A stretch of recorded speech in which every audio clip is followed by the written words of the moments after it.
Nandu's world నందన గారి మీద మధుకర్ గారి మీద మరొక కేసు ఫైల్ అయింది. ఎఫ్ఐఆర్ రిజిస్టర్ అయింది. ఎక్కడరా అంటే ప్రకాశం జిల్లా అద్దంకి పిఎస్లో. ఈసారి ట్విస్ట్ ఏంటంటే కేవలం వీళ్ళిద్దరి మీద కాదు, వాళ్ళ పేరెంట్స్ మీద కూడా కేసు ఫైల్ అయింది. ఏదైతే ఈ డెస్టినీ కన్సల్టెన్సీ అని ఉందో దానికి డైరెక్టర్స్గా ఎవరైతే వీళ్ళు మదర్స్ ఉన్నారో వాళ్ళిద్దరి పేరు మీద కూడా ఎఫ్ఐఆర్ ఫైల్ అయింది. వాళ్ళు కూడా ఇప్పుడు A3, A4 కింద ఎఫ్ఐఆర్లో ఉన్నారు. ఇంకొక ట్విస్ట్ ఏంట్రా అంటే ఈ కన్సల్టెన్సీ ఏదైతే విజయవాడ, గుంటూరు, హైదరాబాద్లో రన్ అయిందో డెస్టినీ కన్సల్టెన్సీ, దాంట్లో వర్క్ చేసిన ఎంప్లాయీస్ ఎవరైతే ఉన్నారో వాళ్ళు కూడా ఈ విషయం మీద కన్ఫెస్ చేయడానికి సిద్ధంగా ఉన్నారు. మనం డీటెయిల్గా మాట్లాడుకుందాం. హాయ్ ఫ్రెండ్స్, నా పేరు Anand, welcome to Anand views. Nandana గారు వన్ ఆఫ్ ద వీడియోస్లో మాట్లాడుతూ ఏమన్నారంటే, లాస్ట్ ఇయర్ డిసెంబర్లో ఇప్పుడు చేసిన రీల్ ఏమన్నారంటే, మాకు ఎటువంటి బిజినెస్లు ఇండియాలో లేవన్నారు, మాకు ఎటువంటి కన్సల్టెన్సీస్ లేవన్నారు, మా పేరు మీద ఎవరో రన్ చేస్తున్నారు, మాకు దానికి అసలు ఏ సంబంధం లేదన్నట్టు చెప్పారు. కట్ చేస్తే మనం వన్ ఆఫ్ అవర్ ప్రీవియస్ వీడియోస్లో దాన్ని ఎక్స్పోజ్ చేసాం. ఏంటి డెస్టినీ కన్సల్టెన్సీ, ఎవరు దీని డైరెక్టర్స్గా ఉన్నారు అని చూస్తే, ఒకరేమో మధుకర్ గారు మదర్ గారు, ఇంకొకరేమో నందన గారు మదర్ గారు. వాళ్ళిద్దరూ డైరెక్టర్స్గా రన్ అయింది డెస్టినీ కన్సల్టెన్సీ. ఆపరేషన్స్ ఎవరు లీడ్ చేసిందంటే మధుకర్ గారు నాన్నగారు మోహన్ రావు గారు. ఆయన ఈ మధ్య మీరు నా ప్రీవియస్ వీడియోలో కూడా చూశారు. ఇక్కడ విజయవాడ ఇబ్రహీంపట్నం పిఎస్లో ఆయన పిలిచారు పోలీసులు ఎంక్వైరీకి. మధుకర్ గారు నందన గారు అసలు కాంటాక్ట్లోకి రావట్లేదు పోలీసులకి. వాళ్ళ నాన్నగారిని పిలిచారు. అక్కడ మీకు ఒక సంఘటన చెప్తాను, నేను నా వీడియోలో చెప్పలేదు కానీ ఏం జరిగిందిరా అంటే, ఆయన చాలా పెద్ద వయసు ఉన్న వాళ్ళు కదా, ఆయన సరిగ్గా ఉండలేకపోతున్నారు కూడా. ఆయనకి స్టేషన్ బెయిల్ ఇచ్చి పంపిద్దామంటే ఇంకొక వ్యక్తి లేరు స్టేషన్ బెయిల్ ఇవ్వడానికి. ఎవరిని తీసుకురాలా పేరు స్టేషన్కి. పోలీసులు జాలిపడి మళ్ళీ ఆయన్ని పంపించేసి మళ్ళీ తర్వాత రోజు రమ్మని, మళ్ళీ ఆయన తర్వాత రోజు వచ్చి మళ్ళీ ఇంకొక వ్యక్తిని తీసుకొచ్చి ఆయనతో బెయిల్ తీసుకొని ఆయనతో బెయిల్ ఇప్పించి ఆయన అలా వెళ్ళారు. ఈ వయసులో నాకు ఇదే బాధగా అనిపించింది. ఆ రోజు నేను చెప్పడానికి కూడా కారణం అదే. నాకు ఇది వింటేనే బాధగా అనిపించింది. అంటే మనం ఎంతో డబ్బులు సంపాదించాం, మన యూకేలో ఉన్నాం, మనం బిజినెస్ క్లాస్ వేసుకొని ఫ్లైట్లో తిరుగుతున్నాం, కానీ ఏం చేస్తున్నాం అంటే మన పేరెంట్స్ని ఇక్కడ పోలీస్ స్టేషన్ చుట్టూ తిప్పుతున్నాం. మనం చేసిన తప్పులకి మన పేరెంట్స్ ఇంత పడాలా, ఇంత శ్రమ పడాలా, ఇంత శిక్ష అనుభవించాలా వాళ్ళు ఈ వయసులో? This is not going anywhere. Day 1 నుంచి నేను చెప్తున్నా, ఎక్కడికి వెళ్ళట్లేదు ఇది. దీని గురించి మనం మాట్లాడుతూనే ఉంటామేమో అనిపిస్తుంది. దీన్ని రిజాల్వ్ చేసుకోవాలి అన్న ఆలోచన కూడా వాళ్ళకి లేదేమో అనిపిస్తుంది. బాధితులు ఎవరు సైలెంట్గా ఉండరు, అది మాత్రం ఐఎమ్ డ్యామ్ షూర్. బాధితులు అన్నోళ్ళు ఇక్కడ ఇండియాలో ఉన్న, యూకేలో ఉన్న వాళ్ళైతే మాత్రం సైలెంట్గా ఉండరు. వాళ్ళైతే ఆ కేసులు ఫైల్ చేస్తారు, వాళ్ళు పోరాడతారు. పోలీస్ స్టేషన్లో పోలీసులు కేసు తీసుకోకపోతే దాని మీద నిరంతరంగా ప్రయత్నించైనా సరే పోరాడతారు. ఇక అద్దంకి పోలీస్ స్టేషన్లో జరిగింది అదే. ఇనీషియల్గా తీసుకోలేదు, బట్ సిచ్యువేషన్ అర్థం చేసుకున్నారు, వాళ్ళ బాధను అర్థం చేసుకున్నారు. అక్కడ వాళ్ళు తీసుకొచ్చిన ప్రూఫ్స్, ఆ ట్రాన్సాక్షన్ ప్రూఫ్స్ అన్నీ చూశారు, ఎక్కడెక్కడ ఏం జరిగిందో గమనించారు. చివరికి ఆ కేసు తీసుకున్నారు, ఎఫ్ఐఆర్ రిజిస్టర్ చేశారు. నిన్న రిజిస్టర్ అయింది. చెప్తాను ఎఫ్ఐఆర్లో ఏమున్నాయి ఏంటి అని చెప్పి. కానీ ఇంత అవసరమా? మీరు ఆలోచించండి, ఇంత అవసరమా? ఎవరైతే నందన గారి తాలూకు ఎవరైతే చూస్తున్నారో నిజంగా చెప్పండి, వెళ్ళి ఇంత అవసరమా? ఎందుకు సెటిల్ చేసుకోవట్లేదు మ్యాటర్ని? ఎంత దూరం ట్రాక్ చేస్తారు? అంటే చెప్పేవాడు చెప్పి అలసిపోయి తిరిగేవాడు తిరిగి ఇంకా స్పృహ తప్పి ఇంకా మేము ఆగటమే కానీ ఎప్పటికీ ఇంకెక్కడికి మీరేం చేయరా దీనికోసం? ప్రతి ప్రూఫ్ ఉంది, ప్రతి ట్రాన్సాక్షన్ సంబంధించిన ప్రూఫ్ ఉంది. ఇది కూడా వన్ ఆఫ్ ద దారుణమైన కేసే. ఎవరైనా స్టిల్ లేదు వీళ్ళు తప్పు చేయలేదు అని మీరు అనుకుంటుంటే మీకు చేతులైతే దండం పెట్టడం తప్పితే ఇంకేం చేయలేదు. పోలీసులు ఏమి అమాయకులు కదా, పిచ్చోళ్ళు కదా కేసు తీసుకోవడానికి. ఏమి ప్రూఫ్స్ లేకుండా తీసుకోరు కదా, ఎఫ్ఐఆర్ అయితే రిజిస్టర్ చేయరు కదా. ఇందులో పాలిటిక్స్ ఏం లేవు కదా, పెద్ద వాళ్ళ చేత ఏదో పెట్టించేసి పోలీసుల చేత పవర్ ఉపయోగించి బలవంతంగా పెట్టడానికి. వీళ్ళ నాన్నగారు పెట్టింది ఈ అద్దంకి. దాంట్లో ఎవరైతే బాధితున్నారో వాళ్ళ తాలూకు వాళ్ళు పెట్టారు. వాళ్ళు ఎంత కష్టపడ్డారన్నది నాకే తెలుసు, ఎన్ని రోజులు తిరిగారన్నది నాకే తెలుసు. సో ఏంటి అంటే ఆల్మోస్ట్ ఒక 17,000 పౌండ్స్, అంటే మన క్యాష్లో ఒక 22 లక్షలు వీసా ఇప్పిస్తాము అని చెప్తే వీళ్ళు వాళ్ళకి కట్టారంట. డిఫరెంట్ పీపుల్కి డిఫరెంట్ ట్రాన్సాక్షన్స్ చేశారు. తీరా చూస్తే వీసా వచ్చింది.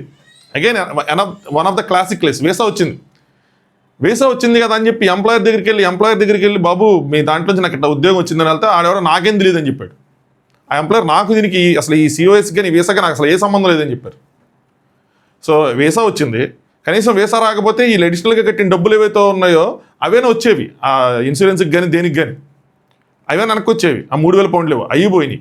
వీసా వచ్చింది కానీ ఎంప్లాయర్ లేడు, జాబ్ లేదు, పేరోల్ రన్ అవ్వట్లేదు. మానసికంగా వాళ్ళు ఎంత శోభకు గురవుతారో అర్థం చేసుకోండి.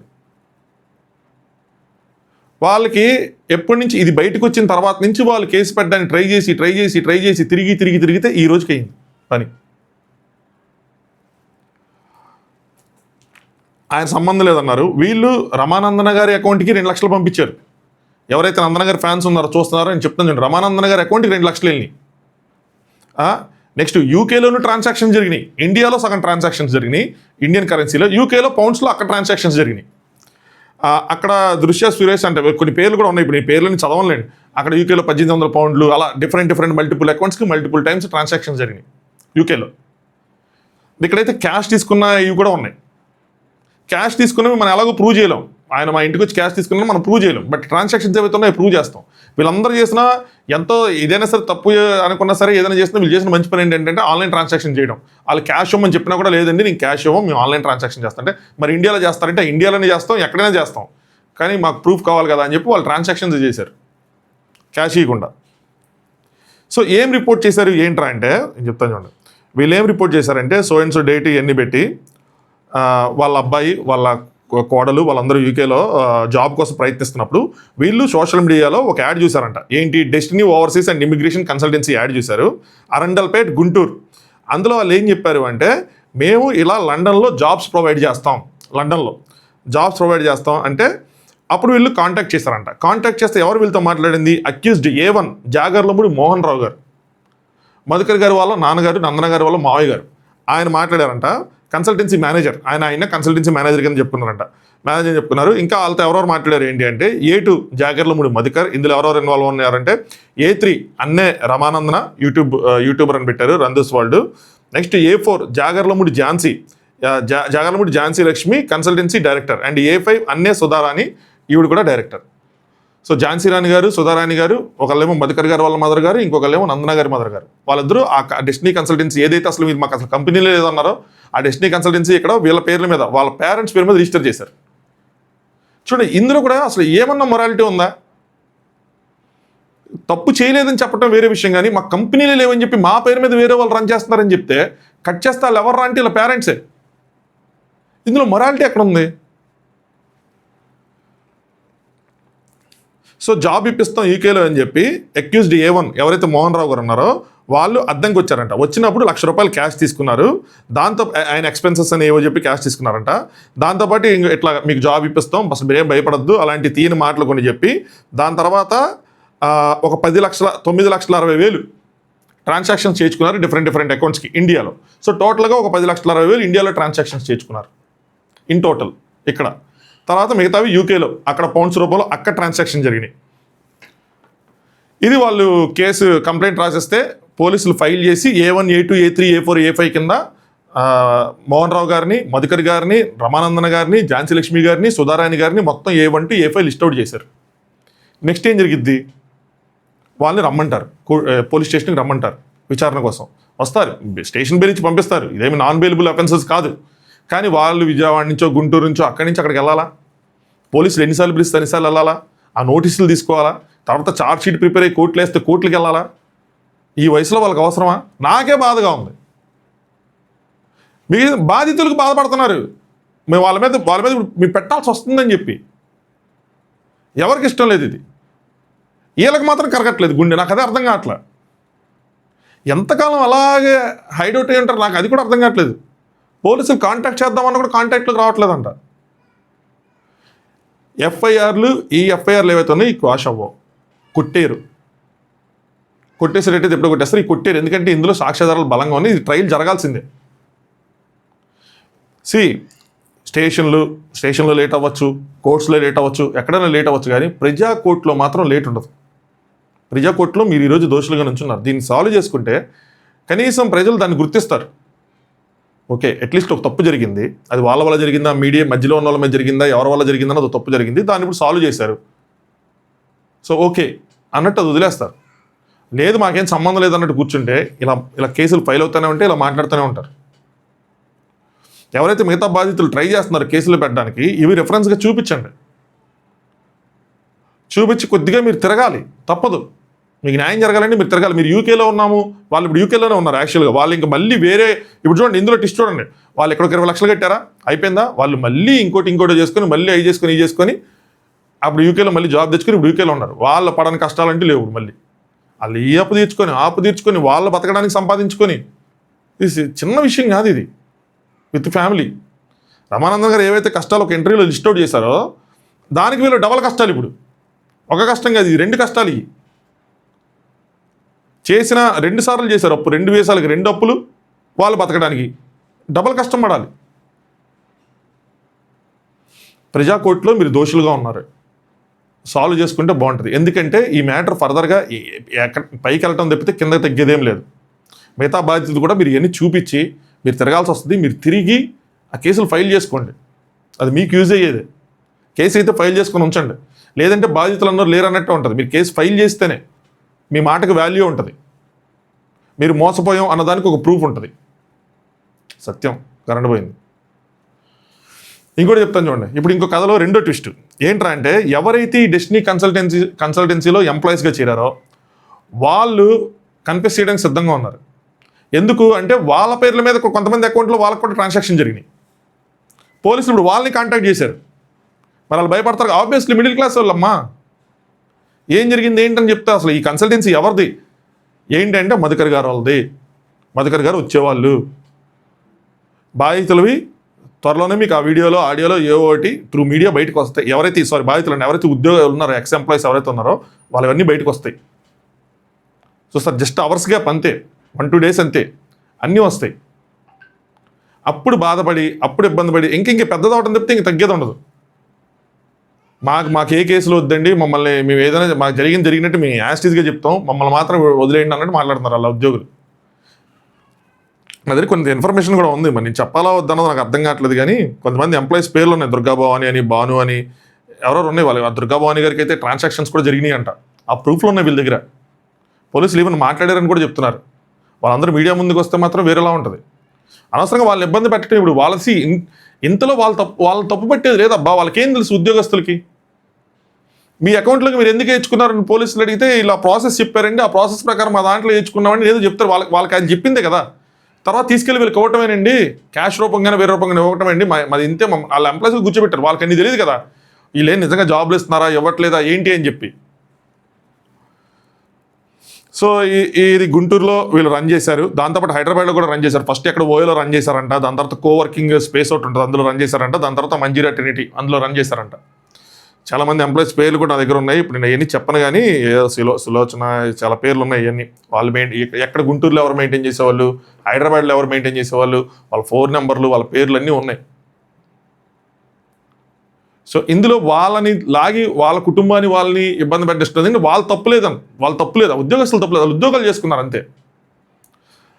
ఆ కంప్లైంట్లు కూడా ఉంది. సడన్గా ఇప్పుడు మేము మాకేంటి ఉద్యోగం ఇవ్వలేదనో, లేదంటే మాకు ఇట్లా ఫేక్ వీసా ఎందుకు, అది ఫేక్ COS ఎందుకు ఇచ్చారు, వీసా వచ్చినప్పుడు మాకు ఉద్యోగం రాలేదని చెప్పి అడగడానికి వెళ్తే ఇప్పుడు కన్సల్టెన్సీ కూడా లేదండి, క్లోజ్ చేసి ఉన్నాయి, ఇప్పుడు మాకు సంబంధం లేదంటున్నారని చెప్పి కంప్లైంట్ ఫైల్ చేశారు వాళ్ళు. మీరు చెప్పండి మా ఇట్లా కేసులు పెడతా ఉంటారు, ఇట్లా మనం మాట్లాడుకుంటూ ఉండటమేనా, ఏం జరిగిద్దా? పోలీసులైనా సరే కొంచెం స్పీడప్ చేస్తే యాక్షన్ని బాగుంటుంది. ఇంక కోర్టుకి వెళ్తే అంటే ఇంకా కోర్టులో ఇలాంటి కేసులు బోల్డ్ ఉన్నాయి.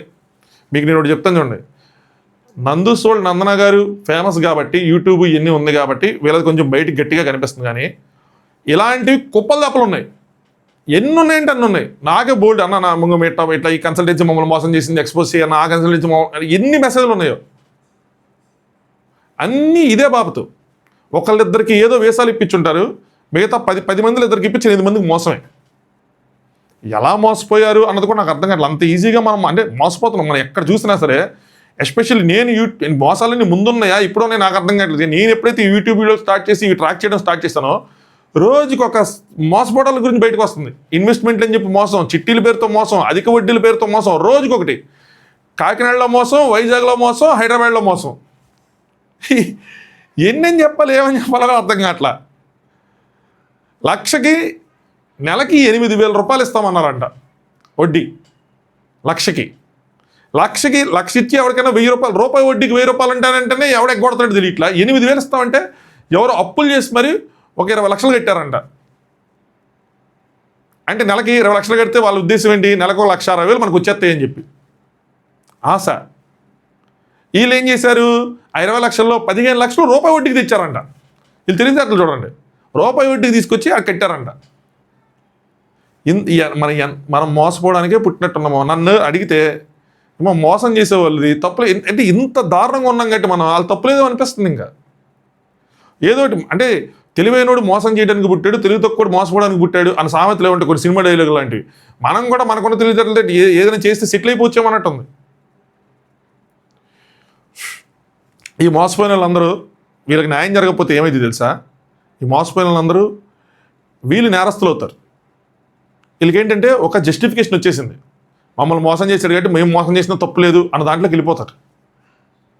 న్యాయం జరగడం ఇంపార్టెంట్. కోర్టులు, పోలీసులు వీళ్ళందరూ వీళ్ళకి సత్వరంగా న్యాయం చేయాలి. అవుట్ ఆఫ్ ద కోర్ట్ వెళ్ళి చేస్తారు, కోర్టు లోపల చేస్తారు, కోర్టు బయట చేస్తారు, ఎక్కడో చోట వీళ్ళకి న్యాయం జరగాలి. విక్టిమ్స్, బాధితులు ఎవరైతే ఉన్నారో వాళ్ళు నేరస్తులుగా మారే లోపల ఈ ప్రాసెస్ అన్నది జరగాలి. నేరస్తుల్ని మనం ఇంకా ఈ సమాజమే తయారు చేస్తూ ఉంటుంది. బాధితులే నేరస్తులు అవుతారు తర్వాత ఫ్యూచర్లో. సో నందన గారి ఫ్యాన్స్, నందన గారి రిలేటివ్స్ ఎవరైనా చూస్తే దయచేసి వాళ్ళకి చెప్పి దీన్ని సాల్వ్ చేసుకోమనండి ప్లీజ్. చెప్పటం ఆగదు, కేసులు ఆగవు, మాట్లాడటం ఆగదు. 10 మంది చూసినా, 100 మంది చూసినా, 1000 మంది చూసినా దాని గురించి ఇన్ఫర్మేషన్ వస్తే నేను ఖచ్చితంగా ప్రజెంట్ చేస్తాను. ఇది ఆగేదాకా నేను ఆగను. మొన్న కూడా ఎవరు కామెంట్ చేశారు, ఏంటి బ్రో దీని గురించి మాట్లాడలేదని చెప్పి. నేను చెప్పాను అప్డేట్ ఉంటే ఖచ్చితంగా చెప్తానని చెప్పి. రోజు దీని గురించి మాట్లాడగానే అప్డేట్ ఉన్న రోజు ఖచ్చితంగా వీడియో చేస్తాను. ఆ రోజు ఎన్ని వీడియోలు చేసినా ఈ వీడియో మాత్రం చేస్తాను. అది అప్డేట్. దీనికి ఫాలో అప్ ఉంటుంది. రేపు ఎల్లుండి కొంచెం ఈ ఎంప్లాయీస్ వీళ్ళందరిది ఉంటుంది. మనం మాట్లాడతాం. ఇంక 2 రోజులు దీని మీద కొంచెం గట్టిగానే మాట్లాడాల్సి వస్తుంది. మాట్లాడాల్సిన టైం ఉంది, మాట్లాడదాం. సో కొత్తగా చూసే వాళ్ళు ఎవరైనా ఛానల్ సబ్స్క్రైబ్ చేసుకోండి. ఈ కేసు మీద మీ ఒపీనియన్స్ చాలా ఇంపార్టెంట్. మీరు ఏమనుకుంటున్నారు అన్నది కామెంట్ చేయండి. బాధితులకి న్యాయం జరగడం ఇంపార్టెంట్. అలాగే యూకేలో కూడా వాళ్ళు నోటీసులు ఇచ్చారు వాళ్ళకి.